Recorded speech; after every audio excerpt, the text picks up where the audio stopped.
So today I thought I'd come and show you our lovely pond, because we've now got pond plants in this year, and I was going to show you our pond because the water lilies have all popped out after the last few days because of the hot weather and the warmth, and I don't know if you can see, but the fish have come up to the top as well, so there's loads in there.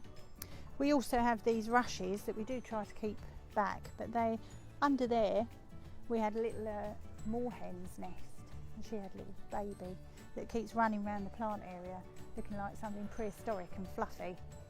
So a pond is just fantastic for wildlife, and if you can do a pond in your garden, it's brilliant. If you can't do a pond, you can do a little oak barrel or even a washing up bowl with just a few things in, and you will get some damselflies, dragonflies, things like that, maybe even an odd frog or two, even in a washing up bowl. So I'll show you some of our plants that we've got for sale. So here's our pond plant collection that we've got here. We've got some large ones in a large basket, which are $12.99. They're already in the basket, so this basket can go straight into your pond or your marginal on the pond. It's got all the right soil in. They're really easy plants. They're the only plant you can actually just leave in the pot. All the signs on them have got information about where you plant them, how deep you can plant them, how much sun or shade they need. When they flower, really great lot of information there if you're coming in. We've got these smaller ones here, which are $5.99. They're all in their same little basket as well, which you just put straight into your pond. We've got some that really go much lower, right into the pond. We've got them in a little bucket here. They're in a little basket as well, which you just drop straight into the bottom of the pond. They're your oxygenating weed that keeps the water nice and clear. We have also got some of that. Looks like a takeaway coffee, the oxygenating weed in there. It's got a little weight on it. You just drop that into the bottom.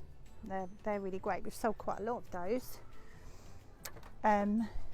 We've got some floating duckweed for the top of your pond. All these help to oxygenate it and cover up parts of the pond so not so much sun comes into it. So there's a little pot there of that.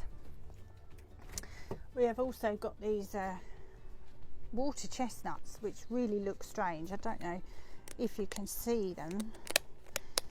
They're like a little nut, and that just lays at the bottom of the pond for the winter, and then it starts to shoot again in the spring. And they actually make the chestnuts that you get in the Chinese, so that might be a nice little project for someone.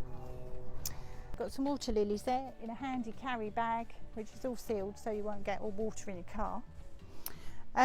You can actually make yourself, like I say, a little pond in something like even one of these trugs. You could just put water in right up to the top.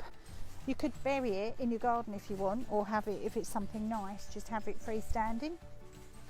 You can put some bricks in the bottom and raise your plants up so they're onto a shelf. Put a couple in there. You probably wouldn't get a lily in there, but you could get a couple of these smaller plants in there, and encourage a bit of wildlife just among a bed or border. One of the good places is one of those shady borders where nothing will grow. If you've got a gap between a couple of trees, you could dig a hole, plant a bucket in, make a little pond, and then you could also plant some other plants that like just wet or damp areas behind the pond, and keep that nice and wet, and then you've got a bigger pond than you think you have. Absolutely brilliant idea.